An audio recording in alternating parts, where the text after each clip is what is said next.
Listo. Bueno, gracias. Bueno, entonces lo último que habíamos visto era las caídas de tensión V sub R de T,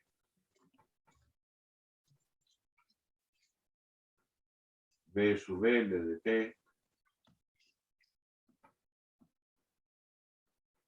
y V sub C de T.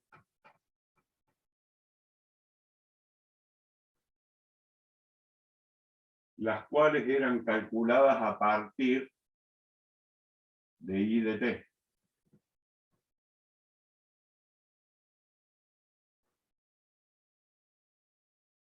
Entonces, la primera cuestión, si nosotros tomábamos el V sub I de T, que era dato,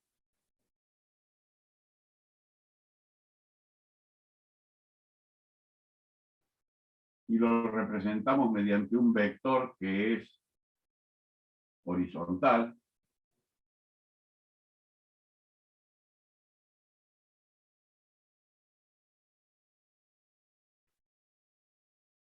cuando calculábamos a partir de V sub I de T, el I de T como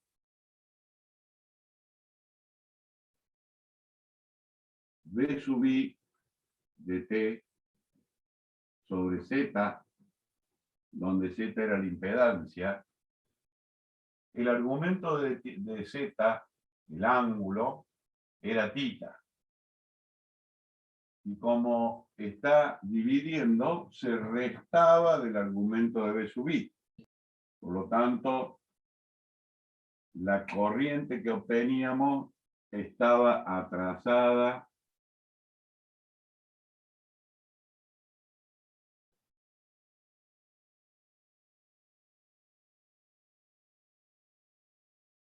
θ grados, siendo θ el argumento de Z, repito, con respecto al V sub I de T.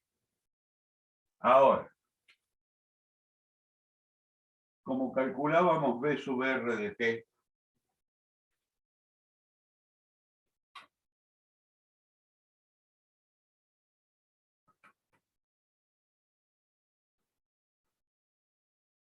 como igual a R por I de T,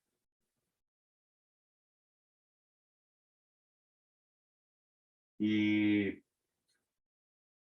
V sub L de T,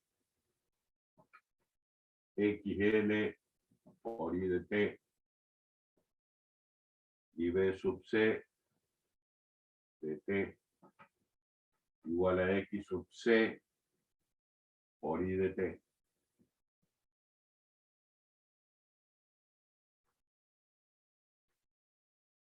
R no introducida desfasaje porque está sobre el eje de los reales, el ángulo vale 0.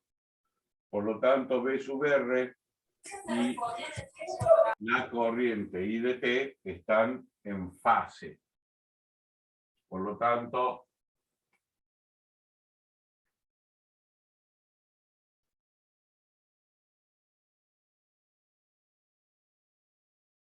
ahí está el V sub R de T en fase con la corriente.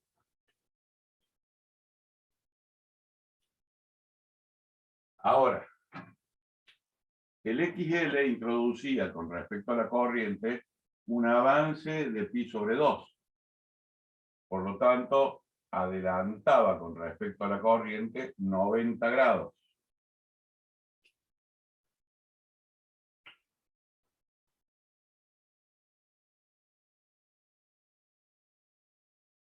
Entonces allí está V sub L de T, y este ángulo es pi sobre 2.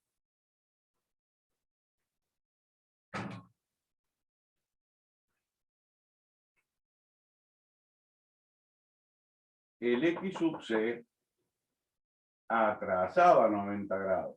Por lo tanto, el X sub C introduce un desfasaje de 90 grados con respecto a la corriente en atraso. Por lo tanto, el X sub C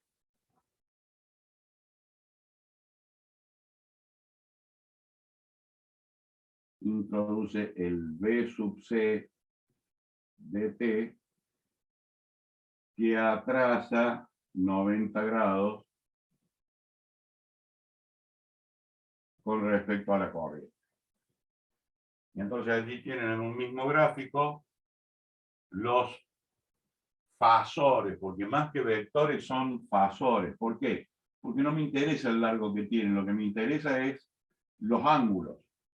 Es decir, si B sub I de T está acá, θ grado por detrás está la corriente, I de T. Ahora, la caída de tensión en la resistencia no introduce desfasaje entre la tensión y la corriente, por lo tanto están en fase. El ángulo entre la corriente y B sub R es 0 grados.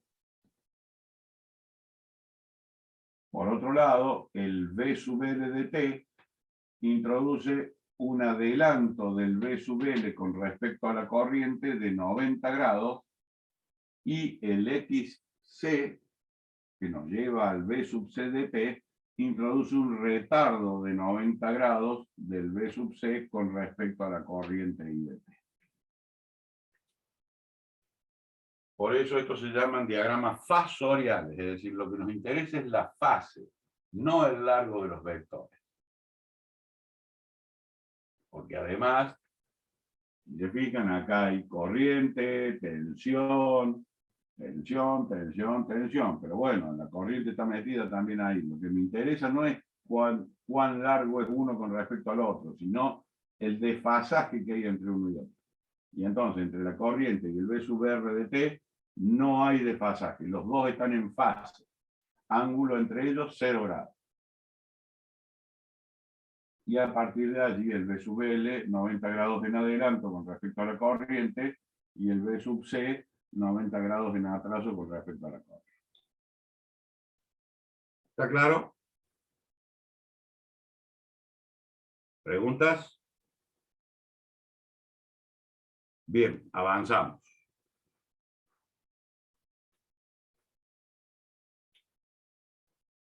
Volviendo a la impedancia Z, nosotros habíamos dicho que Z era igual a R, la parte resistiva pura, más J XL menos XC.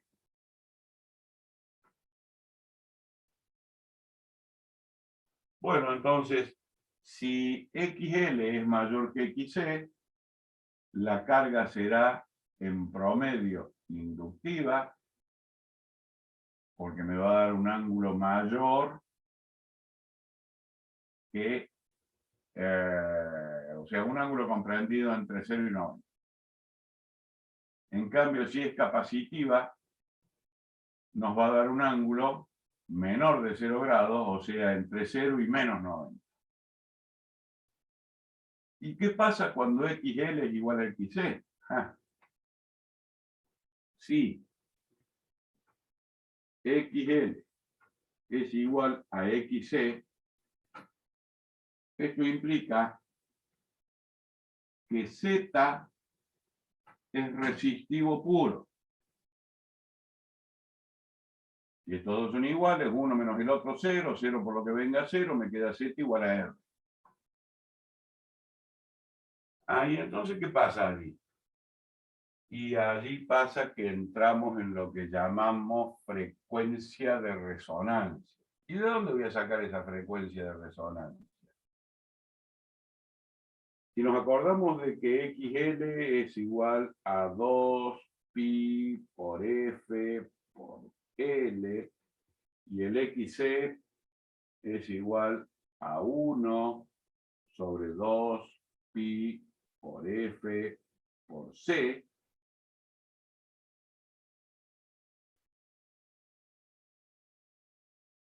si XL es igual a XC, eso implica que 2pi por la frecuencia de resonancia, que le vamos a llamar F sub 0, por L, es igual a 1 sobre 2pi por la frecuencia de resonancia. Esta y esta son la misma, no pueden ser dos distintas, por C.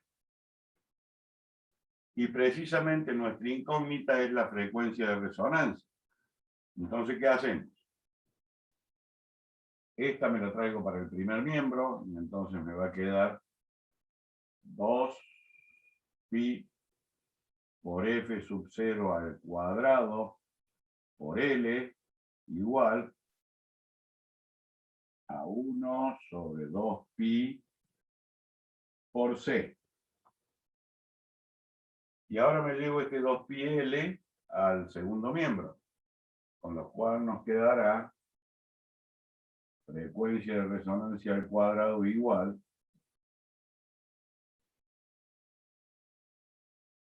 a 1 sobre 4pi cuadrado L por C.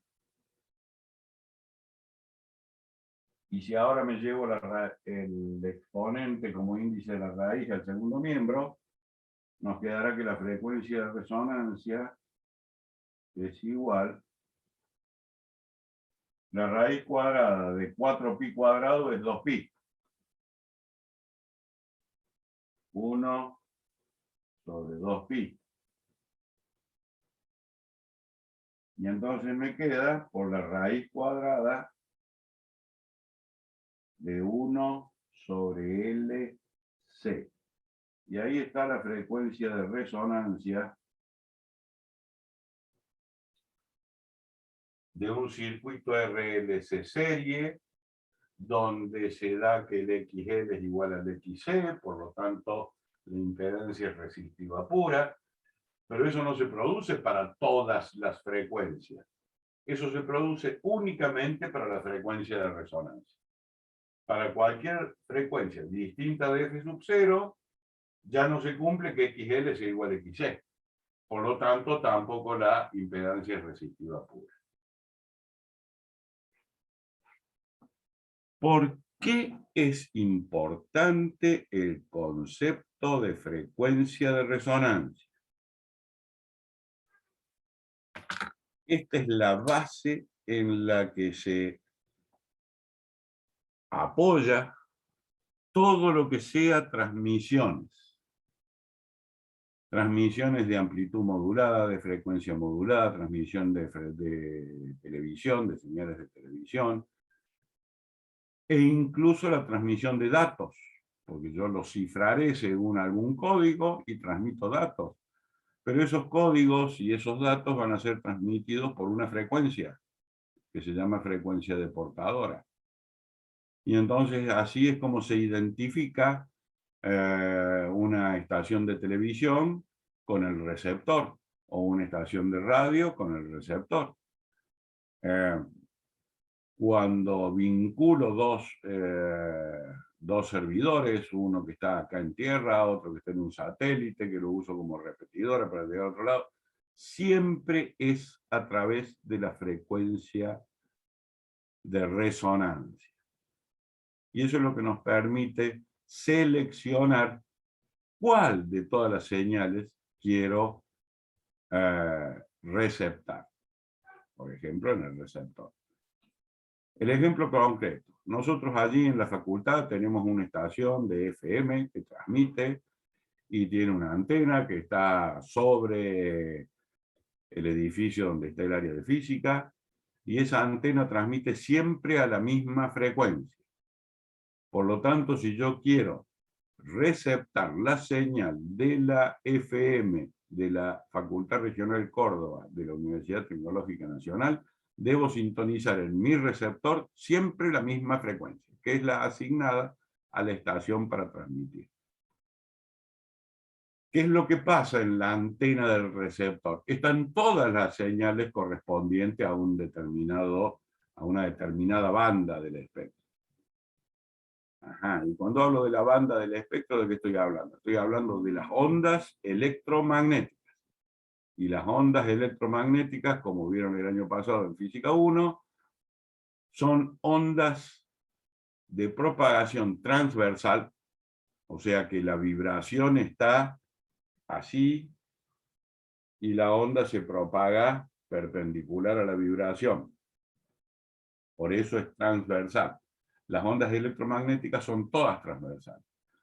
Como la luz es una onda electromagnética que está encuadrada dentro del espectro que somos capaces de ver, las mismas propiedades que tiene la luz las tienen las ondas electromagnéticas. Por lo tanto, cuando hablamos de resonancia, son ondas las que están sometidas a resonancia. Por lo tanto, cuando yo sintonizo una estación de radio, de televisión o lo que fuere, lo que estoy haciendo es aceptar que ingrese a mi receptor solamente la frecuencia de esa señal que es la que yo quiero reproducir. De allí que hay determinado grado de selectividad, bueno, allí ya juegan otras cuestiones que están relacionadas con la tecnología de transmisión de datos, que escapa al presente curso. ¿Estamos, jóvenes? ¿Preguntas? ¿Dudas?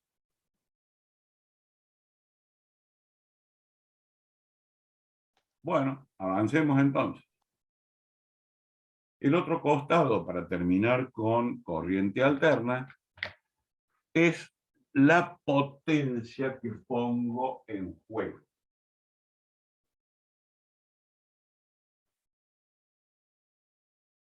Y cuando hablamos de potencia puesta en juego,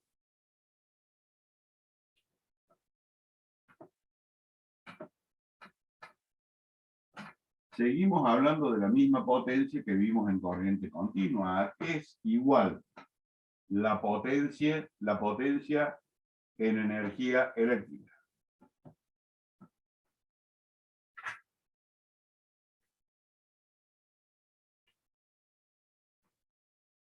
¿A qué es igual la potencia? A la diferencia potencial en la corriente. Sí, señor. B por I. Así la habíamos visto. Resulta ser que ahora, como pasamos a corriente alterna, esto sería en corriente continua, como pasamos a corriente alterna, la potencia eléctrica va a ser igual al B sub I, por decirlo de alguna manera, por el I sub I. Y los dos son funciones del tiempo, funciones sinusoidales. Ajá. Entonces acá, este tendrá su fase y este tendrá su fase.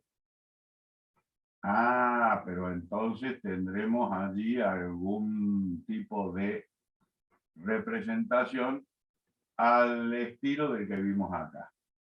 Bien, quiere decir entonces que vamos a tener más de una potencia, no una sola como teníamos acá. Acá es B por I, chao, se terminó la historia.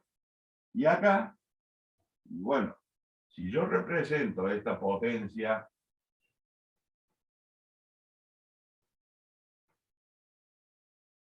que le llamo potencia activa en horizontal,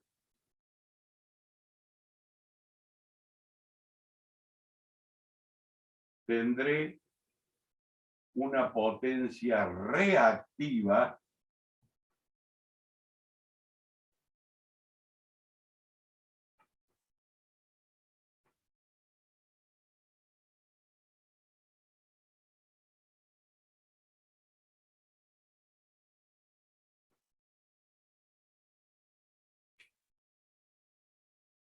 y tendré, cerrando el triángulo,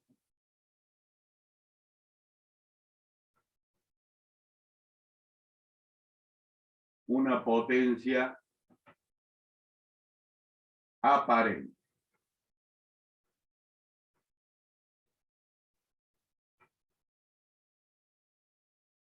Y como ven, acá hay un ángulo que por uso y costumbre se le llama phi, entre la potencia aparente y la potencia activa. Y entonces acá viene el tema relacionado con el consumo de energía eléctrica. Porque al usuario, y sobre todo a las grandes industrias, las empresas productoras de energía lo que hacen es entregar potencia en alterna. Ajá, potencia en alterna. Bueno, entonces voy a tener una parte del circuito que demanda esa energía, que será inductivo, y otra parte que será capacitivo. Bien. Si ahora ustedes piensan en cualquier industria, por ejemplo, metalmecánica, Córdoba superabundan las empresas metalúrgicas o metalmecánicas, qué sé yo. Fiat, Renault, con el nombre que tengan después, ¿no?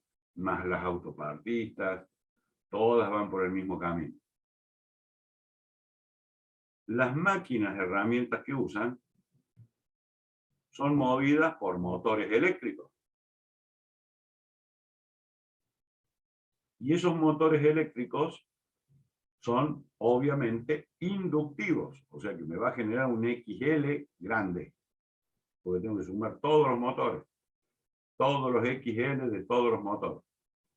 Y capacitores no hay.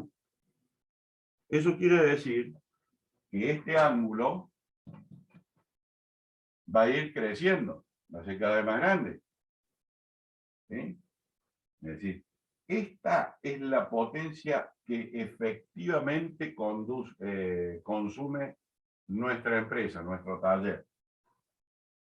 Esta, la potencia reactiva, es una potencia que está entretenida. O sea, durante un ciclo lo tomo, durante un semiciclo lo tomo, durante el otro semiciclo lo devuelvo. ¿Entendés? Y así voy. Lo tomo durante medio ciclo y lo devuelvo durante medio ciclo. Lo vuelvo a tomar y lo vuelvo a devolver. Por lo tanto, lo que marca el medidor es esto. Ajá. Pero la empresa que me proporciona energía me tiene que dar la aparente. Bueno, entonces imagínense que todo el mundo pretendería una cosa como esta.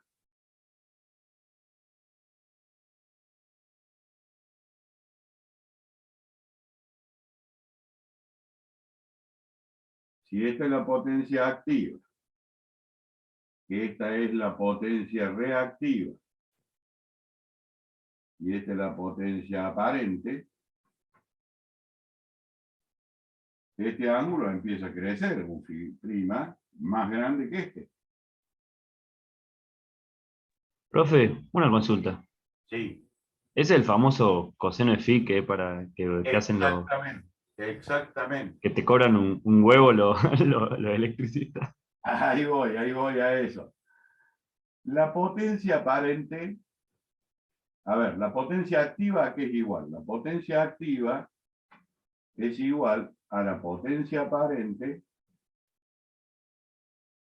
por el coseno de phi. Y ahí apareció el bendito coseno phi.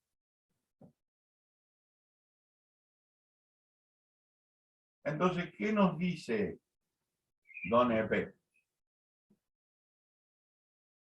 Yo te voy a dar cierto hándicap, te voy a brindar cierta potencia reactiva, y no te la voy a facturar, pero en mis condiciones. Y entonces te fija un coseno phi igual a 0,8. Si vos mantenés tu coseno phi en 0,8 o mayor, o sea que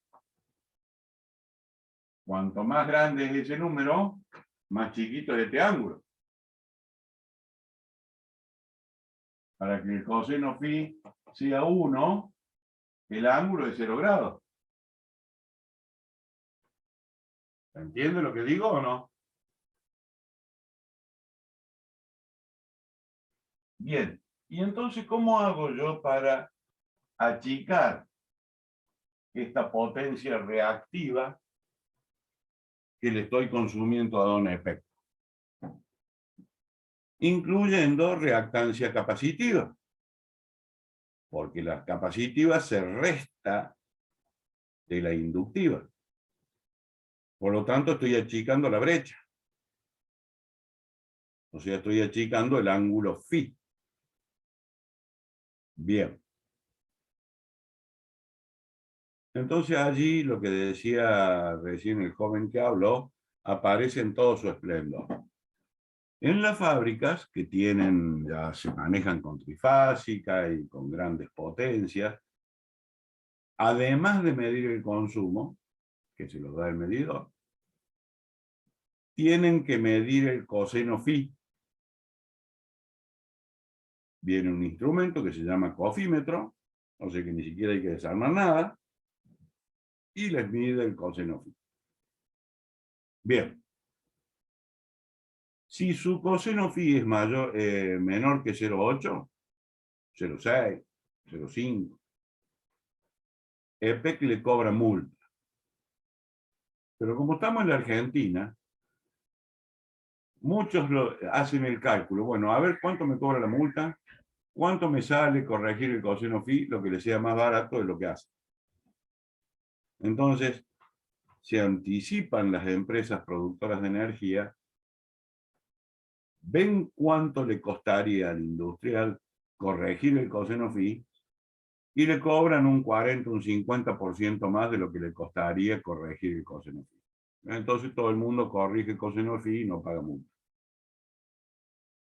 ¿Y eso qué significa corregir coseno φ? Comprar capacitores que parecen tachos de 200 litros, son enormes, hay que disponer de espacio para instalarlos, hay que instalarlos correctamente para que se produzca Profe, efectivamente. Sí, sí, eso justo lo iba a decir.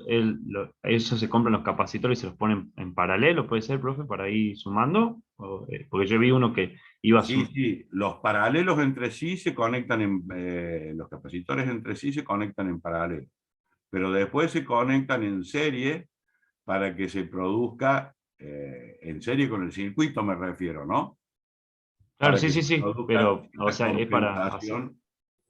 Uno le va sumando capacitores para ir acercándose más al 0,8, ¿o no? Claro, claro, le suma capacitores, eso cuando dices le sumo capacitores, esos van en paralelo. Pero todos esos capacitores conectados en paralelo después van en serie con toda la instalación eléctrica. Sí, yo lo vi eso en una mina, profe, que estaban renegando los técnicos para sumar y que era carísimo. Sacó un Claro, no, coseno. claro, porque se tienen que tienen que tener la aislación de la tensión de alimentación. Si está trabajando con trifásica, tienen que tener aislación de por lo menos 500 voltios. Pero si usted piensa en el circuito que hicimos, que se presta perfecto para esto, ¿no? Teníamos la resistencia, que es la que no introduce desfasaje, teníamos la bobina, que es la que arma el lío, y teníamos un capacitor que lo poníamos porque los circuitos que yo quiero sintonizar les hace falta tener las dos cosas, el L y el C. Ahora, esta introducida adelanto, se va disparando para arriba. Esta introduce retablo, pero de esto no hay, lo tengo que poner exprofeso. Entonces, para que esta disminuya la P sub R, tengo que acoplar capacitores. Y los capacitores están en serie. Acá pondré un montón de capacitores en paralelo, los que haga falta. La suma de todos ellos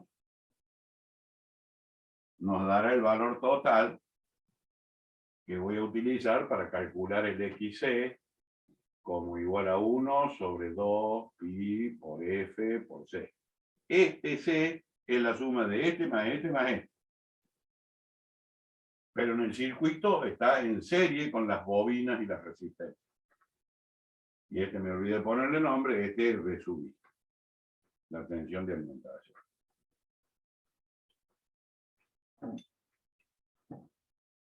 ¿Se entendió, gente? ¿Preguntas? ¿Dudas? Bueno, ya saben cómo hacer plata rápido. Bueno, damos por terminado entonces corriente alterna. Vamos a hablar un poquito, ya hice una un approach, una aproximación a las ondas electromagnéticas. Las ondas electromagnéticas, como ya dije, son ondas transversales, no requieren de un medio para poder propagarse, es como nos llega la luz y el calor del Sol a nuestro querido planeta Tierra, y que sin ellos la vida tal cual la conocemos no sería posible. Por lo tanto, esas ondas electromagnéticas, cuando están dentro del espectro que llamamos luz, se transforman en visibles para el ojo humano. Entre 400 nanómetros y 700 nanómetros de longitud de onda está el espectro visible para el ojo humano. Todo lo que está por debajo de 400 nanómetros o por encima de 700 nanómetros no lo vemos, no lo percibimos, pero no quiere decir que no existe. Son la parte del espectro que se utilizan para distintas funciones. Por lo tanto, nosotros vivimos inmersos en un océano de ondas electromagnéticas y vemos solamente un pedacito. El resto, menos mal que no las vemos, porque si no estaríamos todos locos. Pero se utilizan para la transmisión de distintos tipos de señales, ya sea de radio, de televisión, de AM, de FM, de fase modulada, en fin, hay montones de métodos de transmisión de datos. Y entonces, ¿cómo visualizo yo esa onda electromagnética que están regidas por las ecuaciones de Maxwell, que algunas hemos visto y otras no, y no las vamos a ver tampoco, porque están relacionadas con la matemática que tengo mis dudas de que ustedes hayan visto, es decir, hasta gradiente sí, que es lo que han visto conmigo también, gradiente de potencial, divergencia ya no, rotor tampoco, y las integrales equivalentes al potencial sí, pero el equivalente a la divergencia no, y mucho menos al rotor. Entonces nos quedamos con la idea de transmitirles qué es una onda electromagnética y que ustedes la puedan visualizar desde un punto de vista ideográfico más que matemático. Y entonces, son dibujos difíciles de hacer, más difíciles de interpretar por parte de ustedes, así que yo lo voy a ir haciendo despacito, paso por paso, con dos colores distintos para para tratar de que se individualice de qué se trata. Entonces,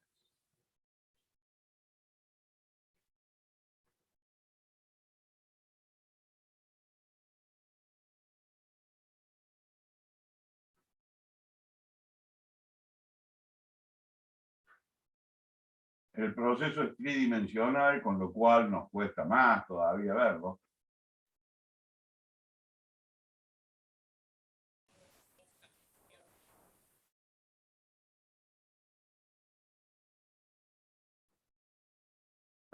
Entonces vamos a decir que X es la dirección de propagación, o sea que la onda electromagnética se va a mover sobre el eje de las X de izquierda a derecha, lo que llamamos en sentido positivo del eje de las X.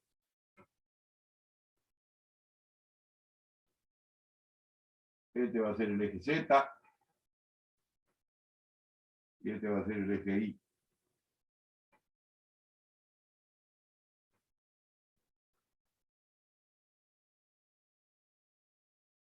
Entonces vamos a empezar a dibujar el que es más fácil de ver, que es, supongamos, el vector campo eléctrico que vibra en el plano XZ. Entonces, ¿cómo va a ser? Y una señal sinusoidal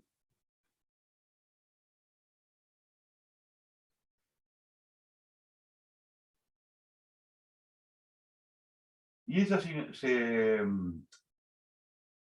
esa curva, esa sinusoide, ¿qué representa? En realidad representa a la unión de todos los extremos de los vectorcitos campo eléctrico que están en verde.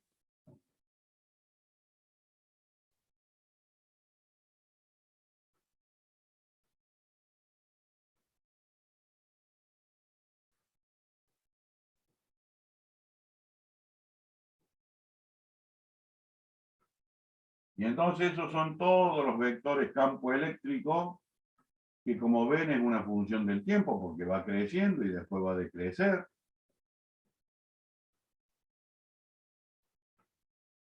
Y encima es vector, ¿no? Y cuando pasa para abajo, ese vector campo eléctrico quedará negativo.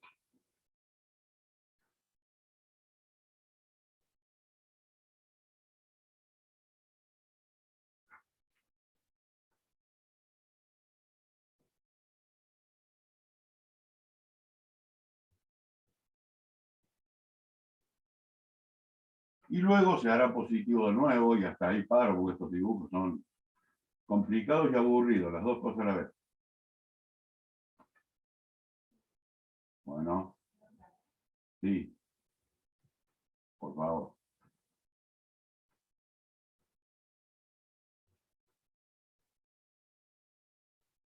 Bueno, allí están todos los campos.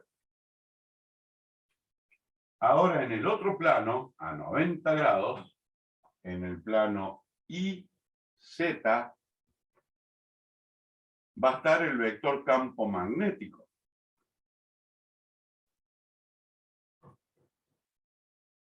Y ahora viene la dificultad de dibujar en el plano lo que es del espacio. Así que hagan uso de su imaginación. Y por acá vendrá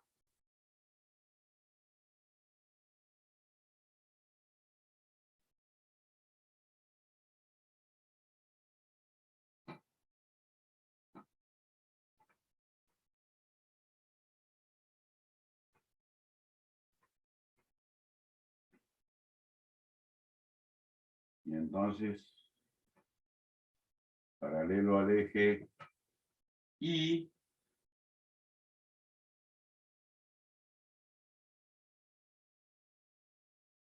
estarán todos los vectores campo magnético, que también es una función del tiempo. Pero mientras este está en el eje Y, este está en el eje Z. Y entonces permanentemente hay un ángulo de 90 grados entre el campo eléctrico y el campo magnético. Bueno, y acá lo mismo, ¿no?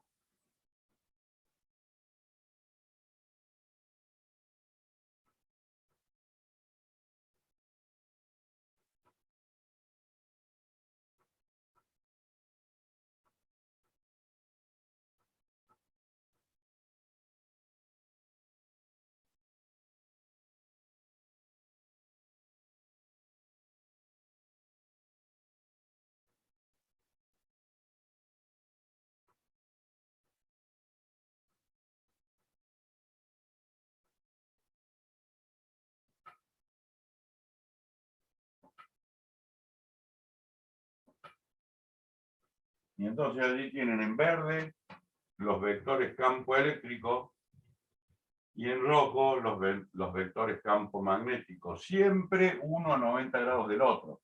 Y como es una onda de propagación transversal, se propaga en la dirección del eje de las X. O sea, campo eléctrico en Z, campo magnético en Y, y la propagación en el eje X.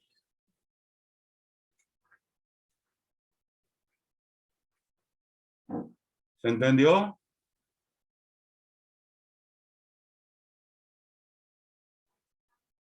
Sí, profe. Sí, profe. Bárbaro, gracias. Gracias. Entonces,